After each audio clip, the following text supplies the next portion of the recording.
माननीय प्रधानमंत्री जी, केंद्रीय परिषद के माननीय सभी सदस्यगण, सभी दलों के नेतागण, सभी माननीय सदस्यगण, मुझे पुनः इस महान सदन के पीठासीन अधिकारी के रूप में दायित्व निर्वहन करने का अवसर प्रदान किया, इसके लिए मैं आपका हार्दिक आभार व्यक्त करता हूं। मैं माननीय प्रधानमंत्री जी और सभी दलों के नेताओं और माननीय संसद सदस्यों का, जिन्होंने मेरे प्रति विश्वास व्यक्त किया, उसके लिए भी मैं आपका आभारी हूं। ये 18वीं लोकसभा में दुनिया का सबसे बड़ा लोकतंत्र का उत्सव, और उत्सव में भौगोलिक विविधताएं, प्रतिकूल मौसम, अन्य चुनौतियों के बाद भी जिस सक्रियता से 64 करोड़ ज्यादा से मतदाताओं ने भाग लिया, मैं सदन की ओर से उनको और देश की जनता को के प्रति भी आभार व्यक्त करता हूं। मैं निर्वाचन आयोग, जिसने निष्पक्ष, निर्बाध एवं पारदर्शी तरीके से निर्वाचन प्रक्रिया संपन्न कराई, दूर दराज के इलाके में एक मत को भी मतदान करने के लिए जो उन्होंने प्रयास किया, उसके लिए मैं निर्वाचन आयोग को धन्यवाद देता हूं। माननीय प्रधानमंत्री नरेंद्र मोदी जी के नेतृत्व में लगातार तीसरी बार एनडीए की सरकार बनी है। पिछले एक दशक में जनता की अपेक्षाएं, आशाएं, आकांक्षाएं बढ़ी है। इसलिए हम सबका दायित्व हो जाता है कि हम उनकी अपेक्षाएं, आकांक्षाओं को प्रभावी तरीके से पूर्ण करने के लिए सामूहिक प्रयास करें। माननीय सदस्यगण, 18वीं लोकसभा हमारे एक नए विजन और नए संकल्प की सभा होनी चाहिए।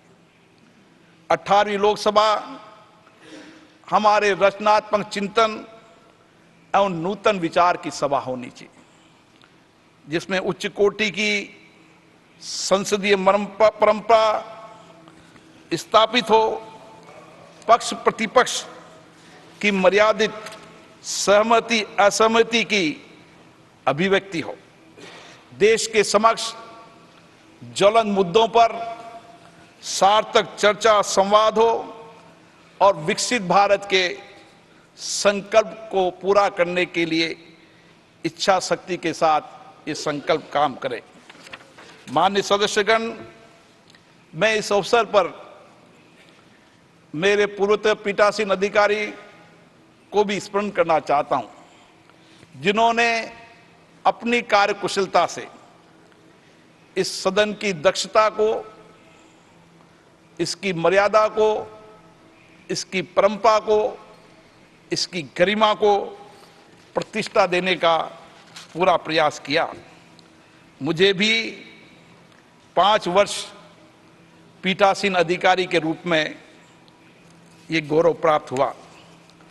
मैंने कोशिश की कि सभी सदस्यों को पर्याप्त समय, पर्याप्त अवसर मिले। मुझे खुशी है कि सदन की प्रोडक्टिविटी भी उच्चतम रही और संसदीय परंपराओं और परिपाटियों का भी हमने उच्च प्रतिमान स्थापित किया। मुझे प्रसन्नता है कि इस लोकसभा में 281 माननीय सदस्य पहली बार चुनकर आए। मैं सदन की ओर से उनका अभिनंदन करता हूं। मुझे आशा है कि निर्वाचित सदस्य सदन के नियमों, परंपराओं, परिपाटियों का गहन अध्ययन करेंगे और अपने वरिष्ठ सहयोगियों के अनुभवों का लाभ उठाकर शेष संसदीय परंपराओं का पालन करेंगे। माननीय सदस्यगण, संसद के इस नए भवन में कई ऐतिहासिक कानून भी पारित हुए, ऐतिहासिक निर्णय भी हुए, जिसका बरसों तक हम इंतजार कर रहे थे। महिला नारी शक्ति वंदन विधेयक वो पारित हुआ और हमने उसको नेतृत्व में भागीदारी देने का निर्णय किया। उसके साथ कई मुद्दों पर चर्चा हुई और कई महत्वपूर्ण विधेयक भी पारित हुए। ये वर्ष हमारे संविधान निर्माण की यात्रा का 75 वर्ष है।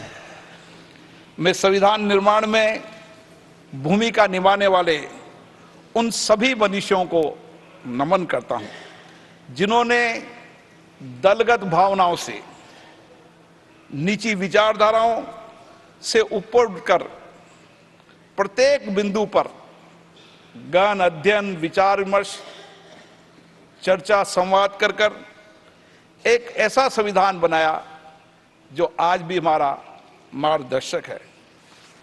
मैं आप सभी से आग्रह करना चाहता हूं कि 18वीं लोकसभा में भी हम महान संविधान निर्माताओं को स्मरण करते हुए राष्ट्र हित में, लोक कल्याण में ऐसी नीतियां बनाएं, ऐसे कानून बनाएं जिससे समाज के शोषित, पीड़ित, वंचित वर्ग का उत्थान हो सके और अंतिम व्यक्ति के जीवन में सामाजिक, आर्थिक कल्याण हो सके।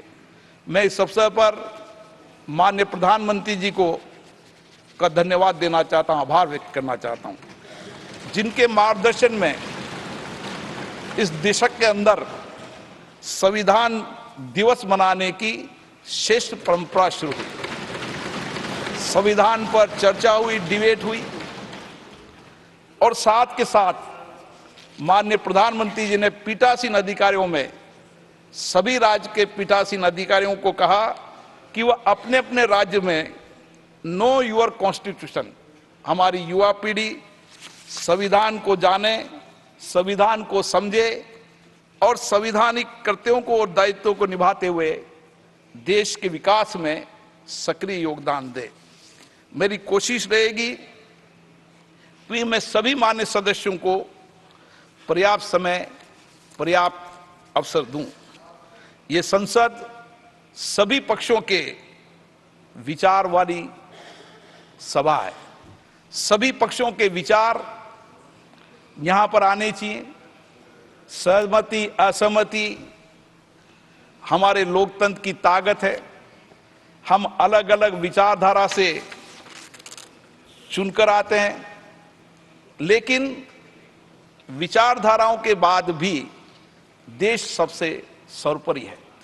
मुझे आशा है कि अपने अपने दल की विचारधारा और जिन मुद्दों पर असहमति होगी, आप जोर से असहमति व्यक्त करेंगे। जहां पर आपको विधेयक पर सकारात्मक रूप से चर्चा करते समय सुझाव देंगे, सरकार से भी अपेक्षा रहेगी मेरी कि उन सुझावों को शामिल करें।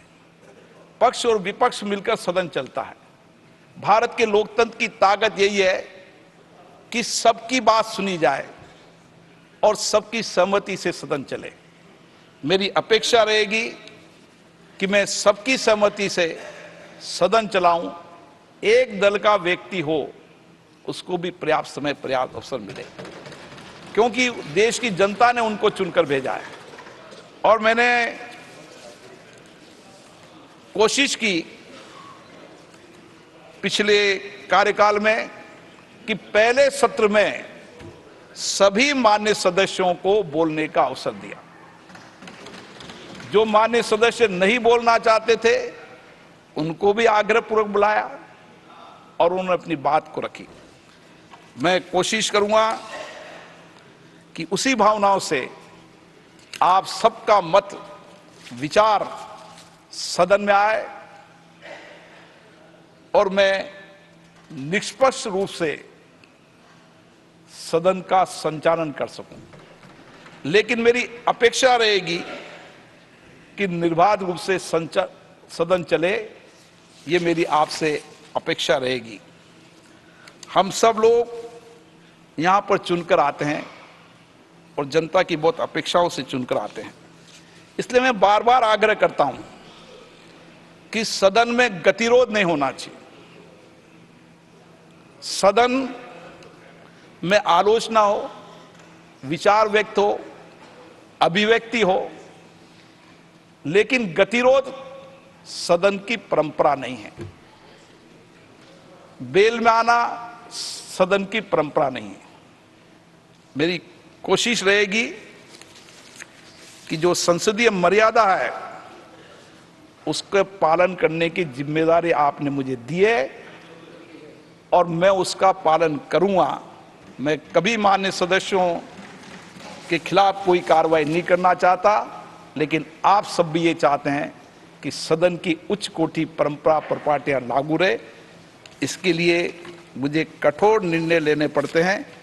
मेरी इस 18वीं लोकसभा में अपेक्षा रहेगी कि हम सब लोग बहुत अच्छा संवाद करें, उच्च कोटि की संवाद करें, चर्चा करें। जैसा इस सदन की परंपरा रही है कि यहां पर उच्च कोटि की संवाद चर्चा हुई है, मेरी कोशिश रहेगी कि उसी तरीके की चर्चा संवाद हो, क्योंकि संसद में विरोध और सड़क के विरोध में अंतर होना चाहिए। हमें जनता ने चुनकर भेजा है संसद के लिए, इसलिए मेरी अपेक्षा रहेगी कि हम विरोध के तरीके को संसद की मर्यादा के अनुरूप अपनाएं। पुनः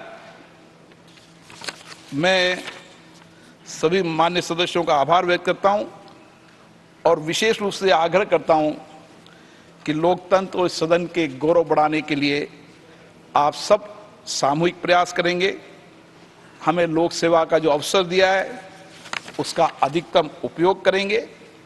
मैं 18वीं लोकसभा के इस अंतरिम काल के सदन की कार्रवाई के सुचारू संचालन के लिए हमारे माननीय प्रोटेम स्पीकर श्री भर्तृहरि मेहताब जी, सभापति तालिका के सदस्य माननीय राधा मोहन सिंह जी एवं फंगन सिंह जी पुलिस्ते का भी आभार व्यक्त करता हूं।